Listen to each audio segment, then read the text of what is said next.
My name is Shelley Latham. I am the community manager for LinkEngineering.org, which is an educator exchange for Pk-12 engineering. And it is a project of the National Academy of Engineering with sponsorship from Chevron. And today we are having a conversation with two powerhouses in the realm of STEM education and outreach on family engagement. And I'm really excited to have with us today Linda Kekelis of STEM Next Opportunity Fund and Tara Chklovski from Iridescent. And I, first of all, welcome, and thank you for being here. I'm going to just have you sort of introduce yourselves and explain how you got to where you are and how you decided to focus your talents on STEM and engineering outreach and what you do. So, Linda, I'm curious to hear your story. Yeah.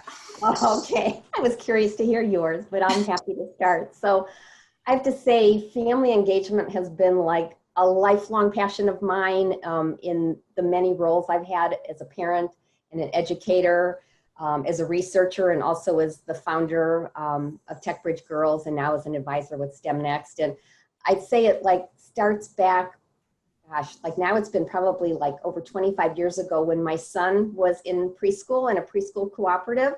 And so since it was a cooperative, I had to go once a week to the preschool and be there on the floor and help support the program. And what really stood out to me in that role was seeing how boys and girls arrived at the door of preschool and kind of went into very different worlds. And my son, walked through the door, and immediately the adults that were on the floor that day directed him to the blocks and the Legos and knew that he liked to build and sent him into the company of a pack of boys to do that stuff. What I noticed was when the girls arrived at the preschool cooperative, parents were making comments about how cute the girls looked, talking about their clothes, about their new shoes, and then kind of directing them to the dress-up area or the puppets or the dolls. And it just seemed like there were such different worlds that the kids were going in. And I knew from my research and the studies that I was doing around gender was that like boys and girls are so much more similar than different. But because they were having such different expectations and opportunities from early on, they were like diverging. And, my son ended up growing into an engineer, and he's an engineer today, and he's done a whole lot with blocks and building. But I thought at that moment there could be so many more girls interested in engineering if we gave them a chance and did something to intervene and kind of help their parents understand.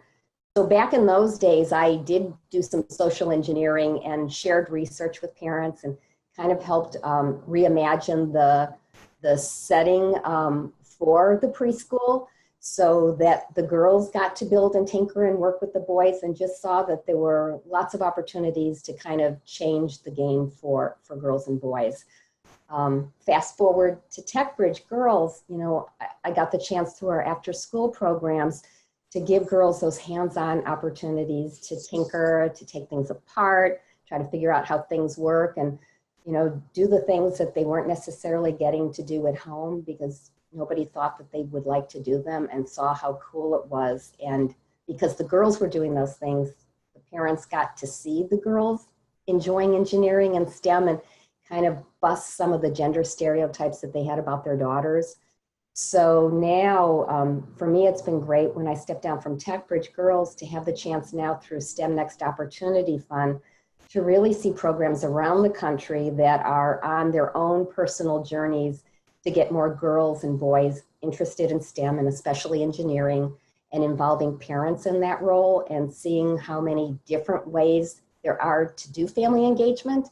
And also better understanding like what are the challenges that hold people back and what can we do to be able to kind of help support people to do more for families. So that's a little bit of my little personal journey into how I got where I am and why family engagement is something that I love. How about you, Tara? Yeah, so I was born in India, and our family is slightly different because we are Christians, and that's a minority in India. And the advantage there is that actually we grew up speaking English. That was our first language, and there were slightly more sort of westernized in thinking, but my family sort of has been through many ups and downs, and my grandmother actually at the age of 65, she had sort of stayed at home, and I think my grandfather's business was going down. He actually had a big machine shop and a big garage, and she decided that she would take things into her own hands.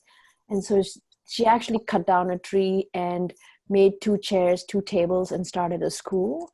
And that was actually when the year I was born.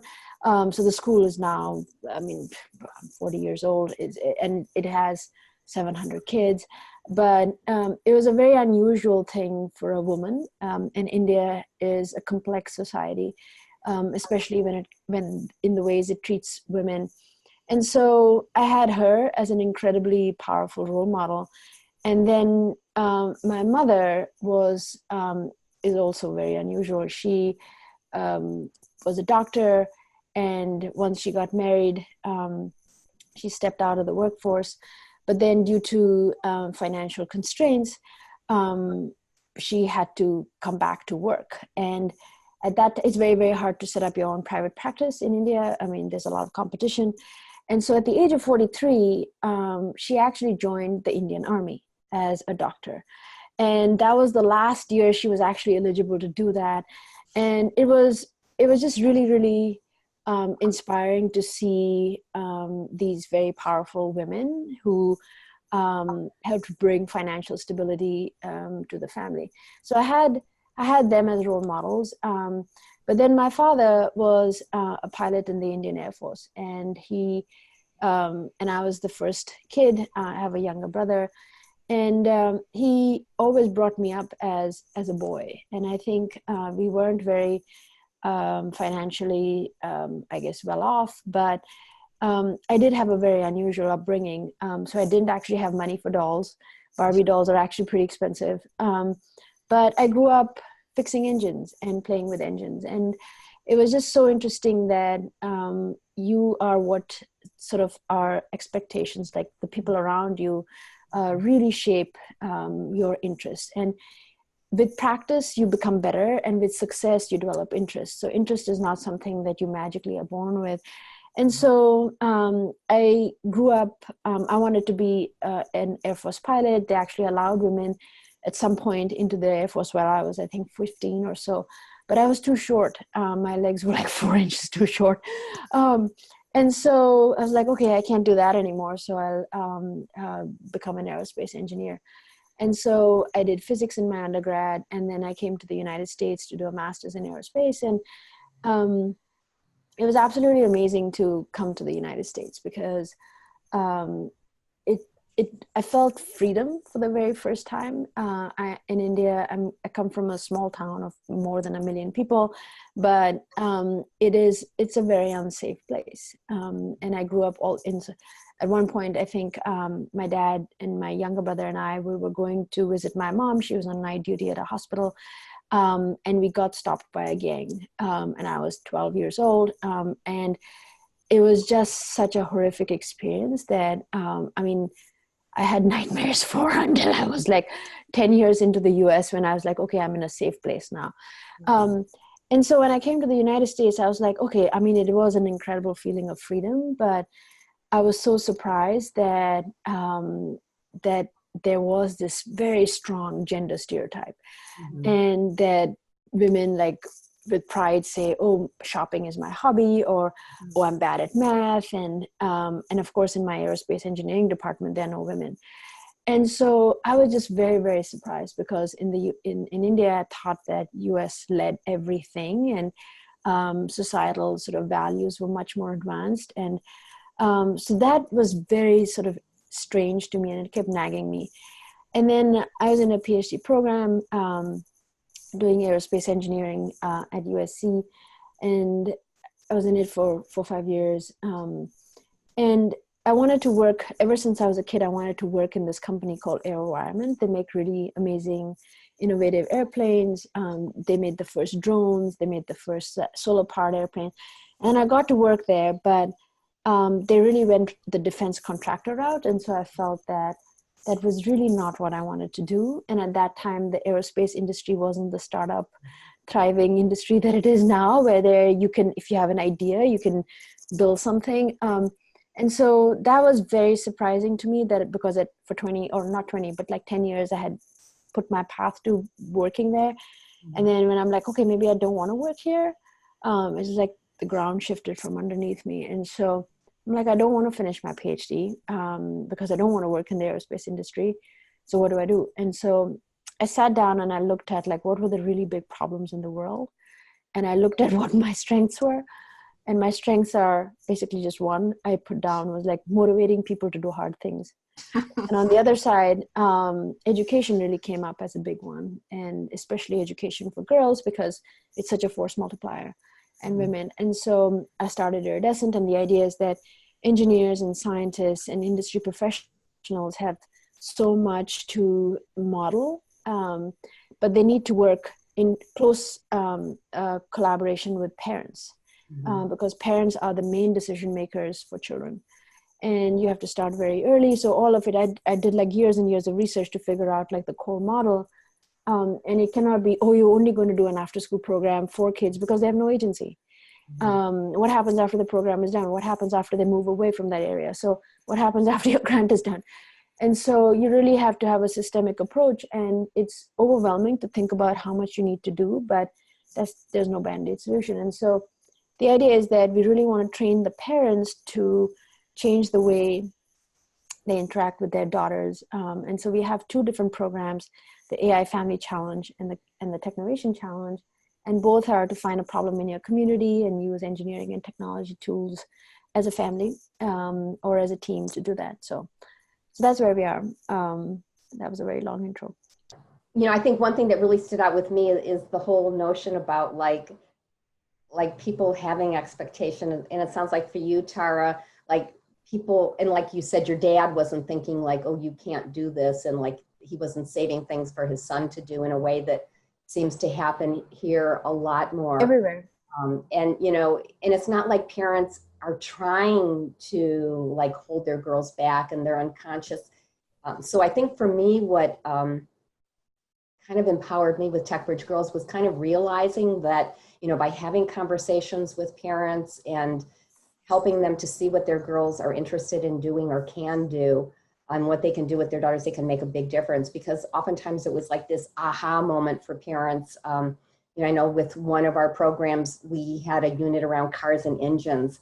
And so girls got to look under the hood, kind of do some car maintenance, learn about 4-stroke engines, build a model. And I know, a dad came during that series and said, oh my gosh, you know, I never thought Esmeralda, you know, his daughter would be interested in that. And these were always the kind of activities he did with his son. So it was just like stepping back for a moment and thinking like, you know, next time, you know, I'm going to involve her in this sort of thing. So it's just helping more parents kind of understand that. And, you know, just realizing like, okay, when you're buying Christmas presents, it's like, get those power tools for your daughter. You know, she likes to do that. You know, we had some parents who had twins and like a boy and a girl. And like, you know, whenever there was a problem with the computer, the dad said, you know, my default was always just going to my son. And suddenly it's like realizing, well, you know, wait a minute, you know, my daughter's interested and capable.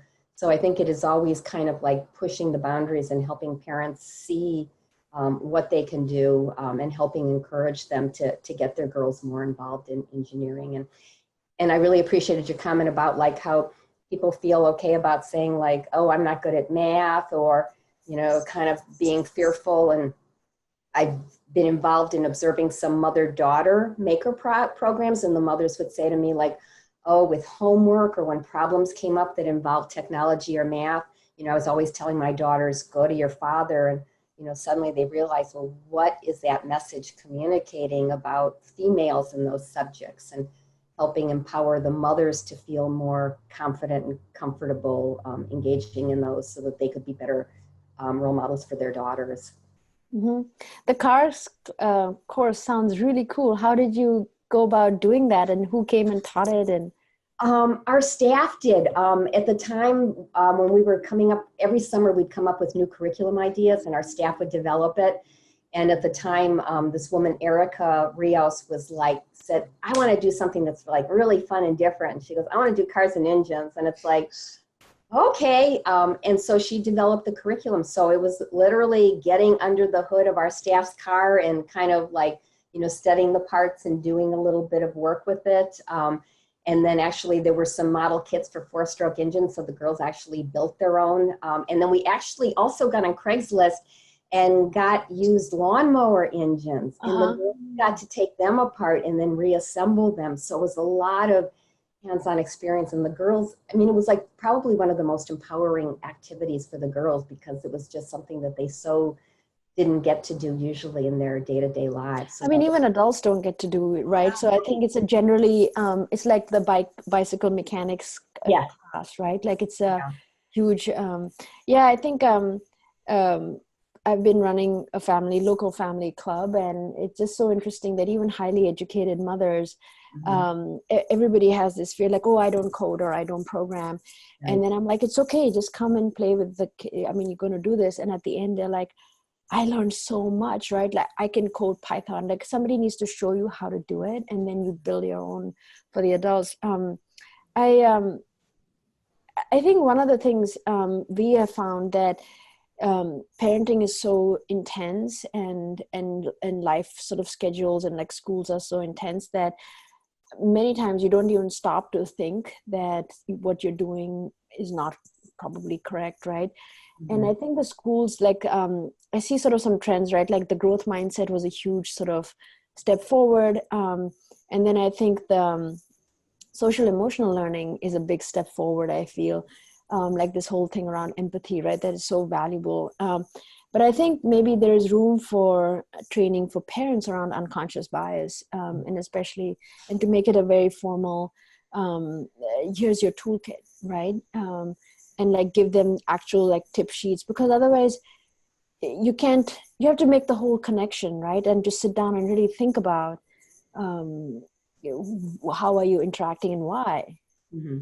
And that was something I was so impressed with, seeing some of your recent work, that you actually developed like a little handout guidebook for parents around growth mindset, because I feel like there's so much research that is so important and valuable for families to have, but usually it's like, academic and very inaccessible to families. And it's like, one thinking about like, how do you share it? And then how do you share it in ways that's really accessible? Because I know like at one point with TechBridge Girls, it was like, I'm a huge research junkie and I just always love reading research, but then it's figuring out like, how do you share it? And more than just like being like the teacher and like giving it to parents, but really involving them with it. So, one of the programs that I saw that I thought was so good at it was Digital Youth Divas, because they had been involved with Bridget Barron and her work around family roles and technology. And so what they said was that like, we don't want to just hold that research and use it to design our program, but we want our families to like really dig in and work with it. So they like wrote up simple summaries of those roles, and the parents would sit around tables together and like read about it and kind of identify like which were the roles and what were real things that they were doing with those roles, so other parents could hear, and then parents would learn from each other. So it was like such a like dynamic and engaging way of involving all kinds of different parents with that research, which I thought was like really like interesting. Yeah. I think we do these, the parent workbook is great, but again, like where do you have time to sort of read? And so what we have found is very effective is doing these family evening sessions. When you provide dinner, you bring the whole family, you build things, but it could also sort of be a launch festival, and then you have you split the children off and you have them sort of do some activity. So then the cost of this thing becomes high on a practical level, but let the parents have like at least an hour, and you do role play exactly like and then let them have some time to think about these issues. We actually did a very interesting research project with the NIH around working with low-income Hispanic parents who had more than one child with autism. And the idea was we would communicate research around autism to these families because they are completely cut off from any kind of research. And so it was an interesting study where there were 3 modes of communicating. One was where we had a trained researcher who went through our training to communicate and run a discussion on here's the research and how is it saying, what is it saying. Second was where a local facilitator would just facilitate a discussion on that paper. And these were research briefs that we wrote up in 4th grade language. And then the third was just a translation and a recording of the research brief. And interestingly, the one where the facilitator facilitated the discussion was a really good one. And that where the engagement was high, which was interesting to us because we thought maybe the scientists leading it would be more effective. But it's again this part of like not having like a power play, but just open up the discussion and give time. So tell me more. Who were those local facilitators and like? Oh, I forget it. This was in LA. It was a very well-respected community partner, and they had their staff and the community partner. So these are very low-income Hispanic families that have 2 or 3 children with autism, and they're really struggling. And so, but they have a very strong relationship with this community organization. So okay, so right. So it sounds like that organization of facilitators like really knew the families. Yes. Knew how to support them. You know, something that I hear sometimes when I'm talking with different groups around family engagement, especially those that might not have had great success to the present time, and then, you know, often feel like, oh, our families just don't have time or don't come. I know that you've worked with lots of diverse groups and have worked in under-resourced communities. So I'd love you to kind of share like some of your insights in terms of like, how do you really promote equity and access and get families to come? I mean, I think coming at it more from like what makes us similar rather than dissimilar, because many times these conversations get a little bit sidetracked, in my opinion, around ethnicity and culture, because most parents want a better future for their child and really coming at it from that point of view. And then there are some basic human drives, right? Like you all need to eat, you all need to rest and sleep and not be stressed. And so providing dinner is like the most important thing. And it's so basic that sometimes you can have this sort of Ferrari of a program and you miss this very basic part. I think that was one. And then, but as we have scaled across, we operate in 115 different countries, and it's been really interesting to see sort of the challenges. And I think we're becoming more and more nuanced in trying to understand how can we make this process of recruiting families more efficient. And there's a group from CMU that CMU and Cornell that has been doing quite a bit of work around game theory and trying to figure out how can you apply it in social settings. And so one example is there's a nonprofit in LA where they were trying to educate homeless youth around basically HIV and AIDS prevention. And so they were trying to figure out who is the main influencer that we should connect with and educate first, so that this would spread much faster than normal. Mm-hmm. And it was actually quite different from what the nonprofit thought would be the influencer. Mm-hmm. And so that to me is very intriguing and is an area for exploration where, yes, maybe the parent who is the most sort of active from the school's point of view is probably not the influencer in the community. And so can we be much more, much smarter basically at trying to figure out these influencers? Who should we invite for the first session so that the word can spread quickly to come for the following sessions? So that is an area of improvement. And then there's a really big study done in around like 7,000 parents in the UK around parental engagement for early childhood prevention interventions. And one interesting insight was that if a family has had prior success or a prior good experience with an intervention, then they're more likely to seek help, which is obvious, but you don't think about that when you're trying to run a program. And so basically what that means on a practical level is if there's another organization or another program, could even be something like a nutrition program or I don't know, then try to recruit those families. And so you can, instead of going third grade, fourth grade, whatever it is. So I think these are tactics, but there's a lot of room for improvement. And you don't those things because thinking about developing a STEM program for families, you would never be thinking about going to a program and organization that's like nutrition or somehow not specific to the subject area. And I want to go back to your comment too about meals, because again, it sounds like simple and it's like, oh, it's just food, but it's so much more than just feeding the families or like helping them get to the program during dinner time. It's like all about like what goes on during meals and building the community and helping families feel more comfortable in order to step into doing a program. And I know, like I had shared before, that there was a program out of Lawrence Hall of Science doing family math, and they found when they talked with parents was that parents were saying like, you know, a particular group of families said, I don't feel comfortable just coming and immediately doing your math programs and activities. I don't have that confidence or comfort level in things. We wanted to get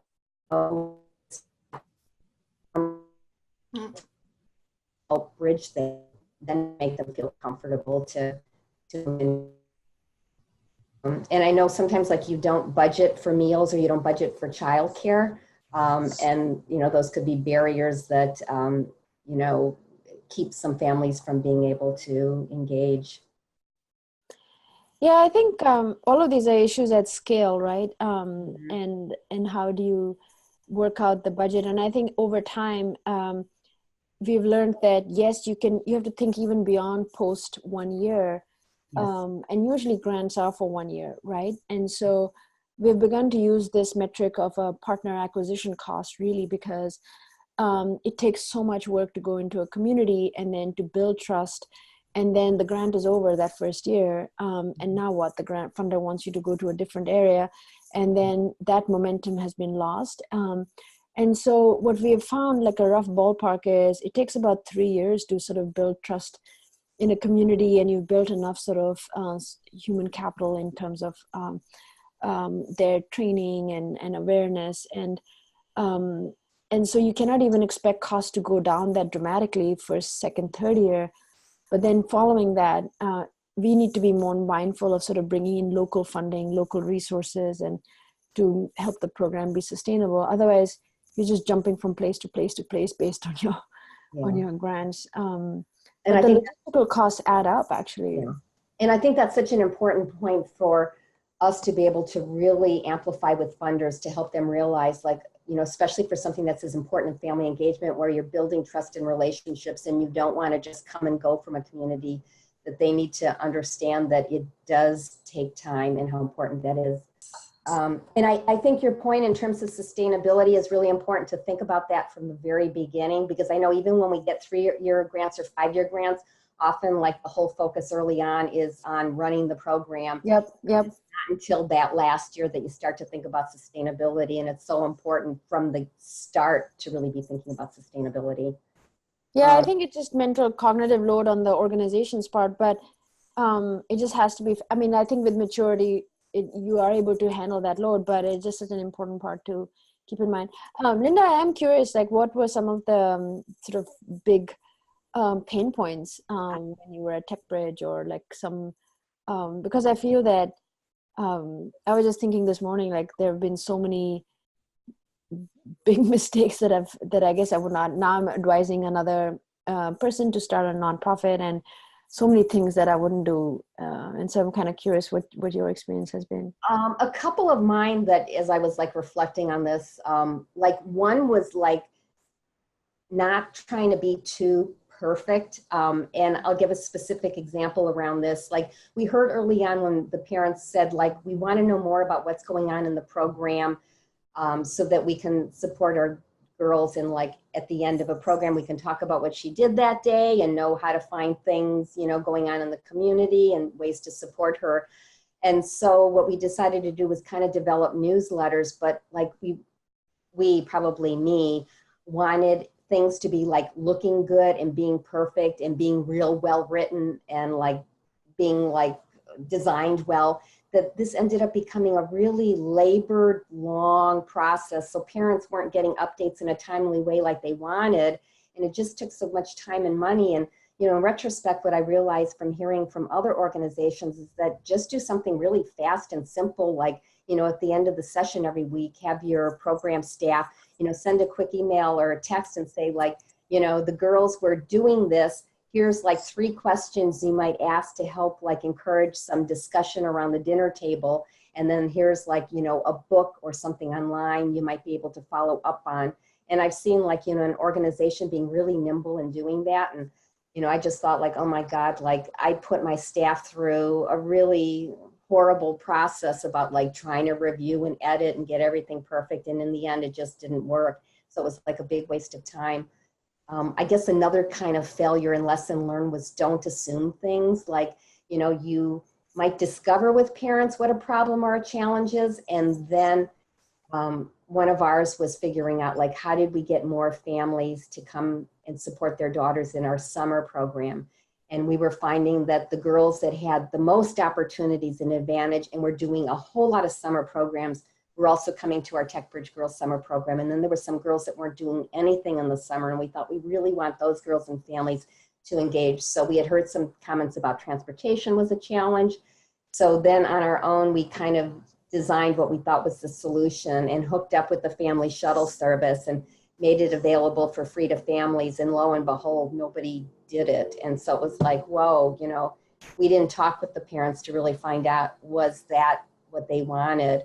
So it was like stepping back and realizing, let's get around the table when we have got things that we want to work on and really find out from families what they want and need and not be making those sorts of assumptions. So what did they need? It was at a point where I left. So I don't exactly know. You know, I think some of the things might have been like kind of helping support families to engage in this like as a group. So when girls were coming from a school, about connecting with the school and the group of families there, to have a whole group of them being able to kind of as a posse be able to participate in the program, as opposed to kind of families and girls on their own engaging or doing it at a school, and just talking more with families about like, you know, the importance of summer learning and summer learning loss, and talking about, you know, why it's more than just like filling time, but it's so important for kids to do things in the summer. And then seeing like, is there childcare issues or other kind of things that we didn't know about that were restrictions on the children. Mm-hmm. And did you do any focus groups with parents? Like, how did you like? And I mean, that's something that I've been very curious about. Like, on one end, you have like hardcore researchers doing ethnography kind of stuff, right? And then I'm curious to also hear like, what do nonprofits do in a nimble, like quick way, and what worked for you? We did a little bit of both because we were lucky in some ways, and it was like a huge gift and opportunity that we had like many NSF grants that afforded us the chance to have researchers help support us with, you know, evaluation and focus groups and interviews. But in between those, you know, I just like was so committed to research that even when we weren't funded for that, we made sure that every year we continued to do interviews and focus groups with families to find out what they were thinking and understanding things that we didn't know about.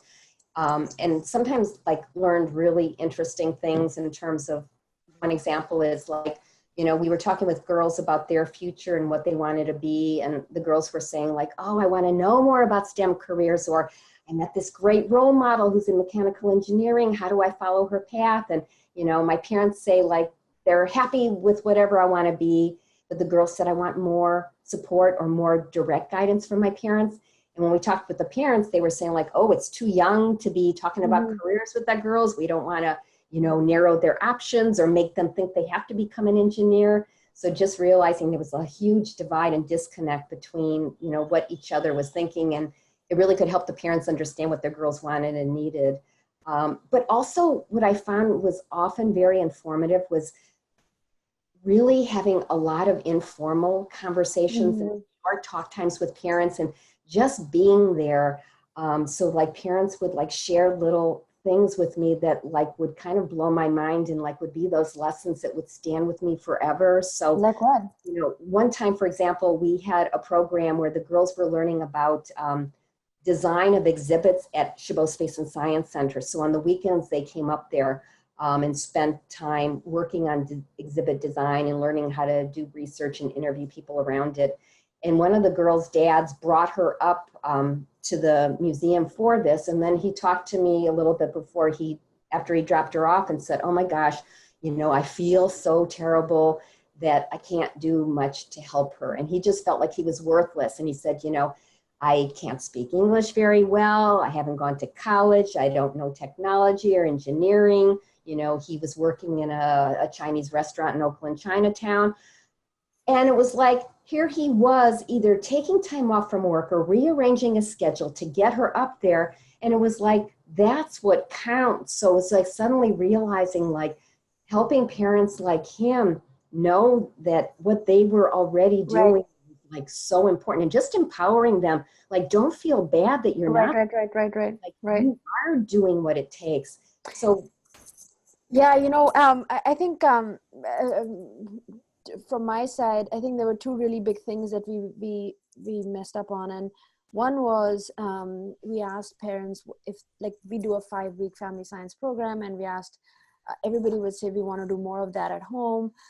So then we did a big survey with 1,400 parents, and we asked them what kind of platform or technology would they like. And they listed all these features, right? Like connect with mentors, watch videos and all of that. So we created this like big, heavy curiosity machine platform. I think by now, I don't know how many millions we've invested, like maybe 10 million into the content and the platform and everything. And families don't use it. And so I think, and then a big part of it has been us connecting with the families and saying, did you do this at home? Did you do this at home? Did you do an activity at home? mm-hmm. And now I'm realizing that that is the wrong question to ask, because you just end up feeling bad and guilty. Yeah. Right. And that, oh, I didn't do that, you know, I should have. And honestly, I think it could be that we have to ask more nuanced questions around like maybe your dinner time conversations have changed, maybe what you talk in the car has changed, Mm-hmm. maybe the kinds of opportunities you go to have changed, which we actually have data for. But just the fact that they don't do the hands-on project doesn't mean that their attitudes haven't changed. And so try not to make the parents feel bad. Yeah. Right. I thought that was it's only now that after so many years. And then I think go ahead. And for them to be able to give you feedback too, like you also kind of have to have that trust or have the right person asking the parents for feedback, because it's like, otherwise, like you said, like they're going to feel bad saying that they don't use it, or like, Yep. you know, like that they're a It bad was just a survey though. I think the thing that we have learned is that many times these questions and things, like you don't really spend time thinking about it yourself. So you'll say, yes, I want to do this. And so some of these like responses are quite off from the reality. Mm-hmm. And I think, I mean, don't they say like, if you'd ask people what kind of sort of locomotion device would you want, they would have said a faster horse, right? So I think some of this is us just developing the expertise and sort of seeing what doesn't work. But it has been interesting, like approach it from a very positive, celebrate the parent. Yeah. And all of us want to be celebrated, right? Yeah. And then give them some small strategies. Yeah. Right. And thinking about kind of like sprinkling in little extra things. So it's like, so that programs don't have to think like I need to do tons of things, but it's like, you know, getting the parents to maybe like go to the library and get an extra book, or, yep. you know, if there's one thing on the internet to be able to take advantage of, or that question, especially in car rides, because like that's often a captive audience. So it is thinking about those lighter touch ideas to support families. I think one other thing that I feel we've missed many times is just in sort of the program logistical mode is we want families to sign up. Here's your flyer. Here's what you get. You're going to get free pizza and raffles and whatever, right? And I think we forget to put a line that says why this is important. Like the short-term benefits, maybe you get to spend time with your family, like building and learning together and having fun. And then the long-term benefits, right? Like, I don't think we say it in all our assessment impact reports to the funder, but I don't think we communicated it to the parent in the flyer, right? And I think that's something that we are grappling with now. And then I think the other piece that we are learning is that dosage really matters. Like 10 hours is not going to change anybody's life. 1 hour definitely not change anybody's life. And then for anything long-term, you have to definitely have a clear goal. And I think that's what we missed in our Curiosity Machine work, where yes, aerospace engineering is interesting, mechanical engineering is interesting, but if it doesn't help me understand sort of the larger picture, then I'm not going to spend 15, 20, 30 weeks on this. So that has been something that I feel that there are so many after-school programs where the dosage is very limited. And it's probably not going to come next year. So you're not going to make any kind of change. And sometimes for those events, the dosage is little and so many resources are put into that. So like it's the end of programs. Yep. Celebration, and you'll hear from an organization like, oh my gosh, like our staff put so much time into planning that and not that many families came. Or even if they came, it was just like for an hour or two. So kind of also rethinking like, family engagement is more different from that. And then your comment too, I wanted to go back to in terms of like inviting families or like flyers. And also like, one thing I heard from one dad was that, we did multiple ways of reaching out to families, with the girls like making a personal invitation and, texting. And, but we also did phone calls, like each parent got a phone call. And that, one dad shared with me, like, he would get the flyers and he'd feel like it wasn't for him. And like, I couldn't quite wrap my head around what that meant, but he just never felt like the flyer that said families are invited. He didn't feel like we really wanted him. But when he got that phone call from us, and then when we talked to him when he got there, it was like, oh, he needed more to be able to connect. So like, for me, that was an important reminder that those phone calls are important. And this, I just wanted to share, this book had an interesting idea in terms of like, besides doing phone calls to families pre-event, what's really interesting was that this guy, Stephen Constantino, talks about like after events, they do phone calls to families. And sometimes it's to families who don't attend. And it's not that they're trying to say like, oh, why didn't you come or anything like that? But it was just to like, understand and be able to share, like, these were some of the things that we shared that you might be interested in knowing about. So interesting. Families to support them. It's and then teasing them to come back. Come. Right. Or to be able to take advantage, even if they couldn't be there that night.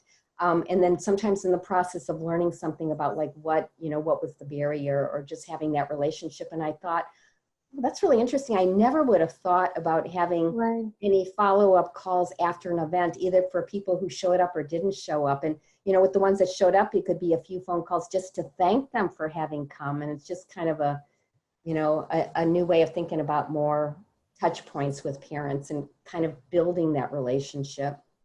And I think, my mind always goes to, is this possible to do at scale, right? And I think what we have found, we primarily work with partners, and many of them are school partners, and they have these automatic text messaging, text reminders. And so this could be such a simple way to put in a meaty strategy rather than, reminder, come next week kind of a thing. Yeah.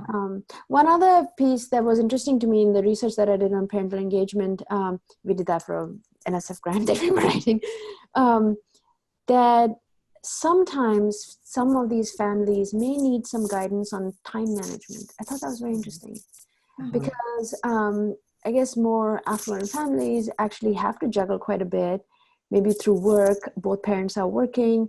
And so you develop these skills, right? And you have access to technology tools, your Google Calendar gets synced and stuff like that. And so that was a recommendation, that give them tools. And we used to do this earlier, where we used to print out the month calendar and mark off the Curiosity Machine dates. but it could be kind of interesting to provide tools where families can manage their time and other programs. Mhm.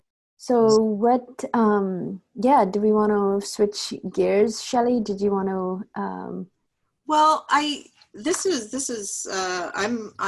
learning a lot, and I certainly know from my communications work that there's an assumption that one letter or one flyer or one email is somehow going to connect, and it probably, my experience is it takes at least 6 or 7 notices of something for it to really sink in. And I think that a lot of people, and I know it's true for a lot of the teachers that I've interacted in my children's school career, is, oh, we tried that.